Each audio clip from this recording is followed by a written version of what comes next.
안녕하세요. 해경공주TV의 김혜경입니다. 예, 오늘은 제가 여러분들과 해경공주의 똑똑한 부동산으로 부산시장을 한번 분석해보는 시간을 갖도록 하겠습니다. 예, 요즘 여러분들 코로나19로 많이 불안하시죠? 예, 제가 아침에 이렇게 출근을 하다 보면 의외로 차들이 많이 안 다녀요. 그래서 쌩쌩 속도는 어기진 않지만 쌩쌩 달릴 수 있고요. 퇴근 시간도 마찬가지더라고요. 많은 분들이 그냥 업무 마치면 바로 집으로 가고 특별한 업무가 없으면 집에서 나오지도 않고, 어쩌면 이 코로나19가 정말 친구들하고도 못 만나게 하는 어떤 이런 현상이 생기는가 싶은 생각이 듭니다. 어찌됐든 간에 정말 조심해야 됩니다.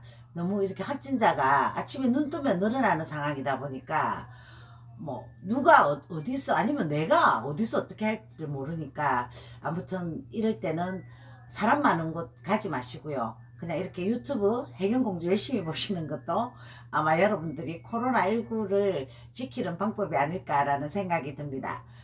예, 제가 오늘 여러분들에게 제목을 뭐라고 했냐면, 부산 부동산 이곳을 주목하면 돈 번다 라는 제목으로 제가 여러분들과 이 영상을 찍어 봅니다.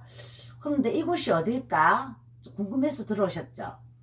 예, 제가 이렇게 부산 지역을 이렇게 분석을 해보면 이상하게 상승되어 가는 곳들이 있더라고요. 제가 지난주에 찍어 드렸던 부산 지역을 보면 상승 지역도 있고 또 하락 지역 아니면 보합세 이런 것도 있었잖아요. 그런데 물론 부산에 16개 그 구 안에, 그 안에서도 또 해운대구 같으면 해운대구 안에서 우리가 가격이 높은 아파트도 있었지만 또 연간 상승률이 높은 아파트들도 있었어요. 대표적인 게 사무가든이었죠. 재건축이 활발히 진행이 되는 곳이고요. 또 거기서 이렇게 제송동 쪽으로 이렇게 내려가 보면 삼흥맨션이라고도 있습니다. 이쪽도 지금 가격이 상승 중에 있더라고요. 이 두 개만 봐도 지금 이제는 재건축 시장이 앞으로 뜰 거다.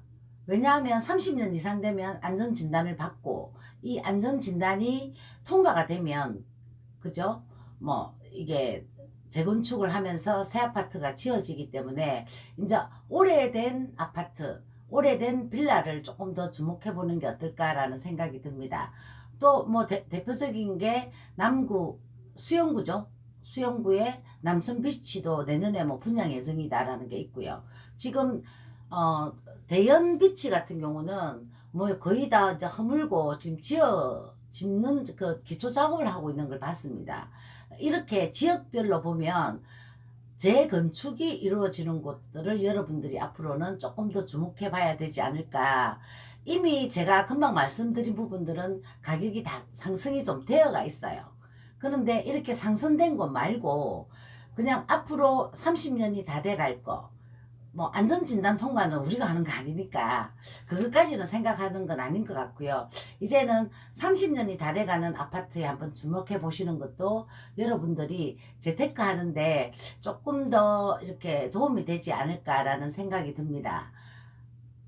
네, 그럼 우리가 재개발 시장은 어떻고 재건축은 또 어떻게 진행되어 가는지 이런 부분에 대해서도 알아야 되지 않겠습니까? 그래서 제가 그 재개발과 재건축의 사업 진행 과정과 그리고 재개발과 재건축의 차이점에 대해서 오늘 여러분들과 한번 알려드리고요. 이렇게 알려드리는 점을 여러분들이 조금 이렇게 공부를 하셨다가 재건축의 진행 속도를 보시는 것도 좋지 않을까라는 생각입니다. 예, 그럼 제가 재건축과 재개발에 대해서 파워포인트를 열어서 여러분들과 그 차이점을 간단하게 한번 짚어보겠습니다. 예, 짠! 가보겠습니다. 네, 먼저 재개발 사업과 재건축 사업의 의미를 알아보도록 하겠습니다. 재개발 사업은 정비 기반 시설이 열악하고 노후 불량 건축물이 밀집한 지역의 주거 환경을 개선하는 사업을 말합니다. 또는 상업지역이나 공업지역 등에서 도시 기능을 회복하거나 상권을 활성화시키기 위해서 재개발 사업이 진행되기도 합니다. 또 재건축 사업은 이렇습니다.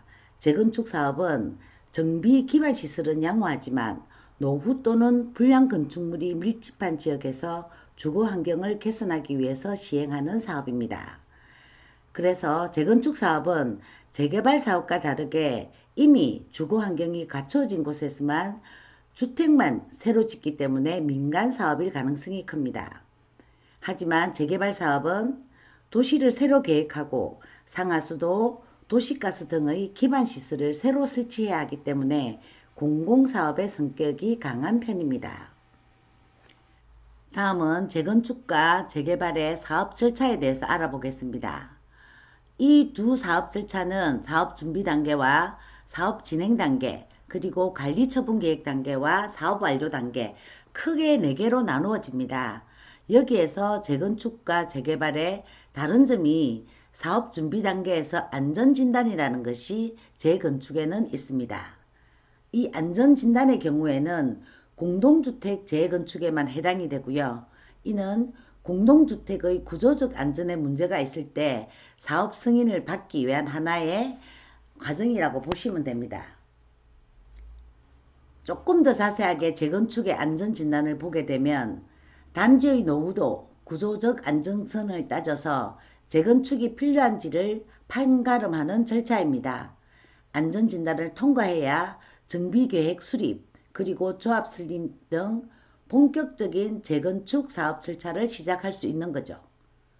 2018년 5월에 안전진단 평가 항목에서 구조 안전성 비중을 50%로 높이고 조건부 재건축 판정이 한국건설기술연구원 등 공공기관에서 적정성 검토를 반드시 받도록 하는 등 기준이 강화되었다는 점 조금 명심해 주시기 바랍니다.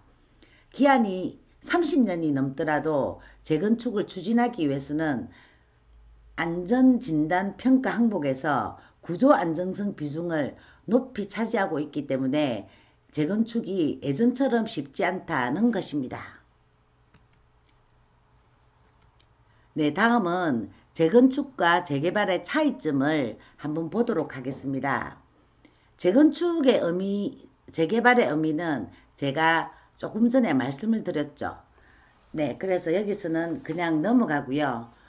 조합원 자격에 대해서 재건축과 재개발의 차이를 보도록 하겠습니다.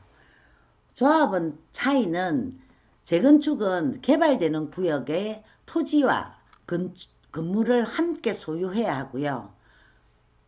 재개발의 경우에는 토지 또는 건축물을 소유를 해야 합니다. 그리고 보상금의 기준에도 차이가 있습니다. 재건축의 경우는 시장 가격을 반영하는 경우가 있고요. 재개발의 경우는 공시지가가 기준입니다. 이렇게 공시지가를 기준으로 보상금이 결정되는 만큼 영업보상비, 이주정착비, 이사비, 주거이전비를 받을 수 있습니다.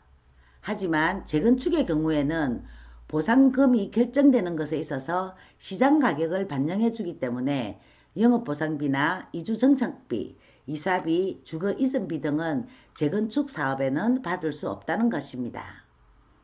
그리고 재건축에만 있는 초과이익 환수제라는 것이 있습니다. 재개발에는 없죠.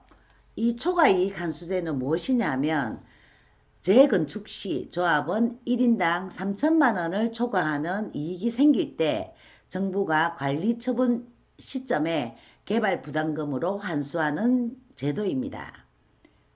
부산의 대표적인 대형비치가 지금 현재 재건축을 하고 있죠. 2018년 5월에 대형비치는 재건축 부담금 예정의 미부과 대상이라는 통보를 받았었습니다. 원래 초과이익 항수제를 적용을 받아야 하지만 계산 결과 조합원 1인당 평균 이익이 3천만 원 이하로 산출되어서 부담금이 0원으로 예상이 되었기 때문입니다.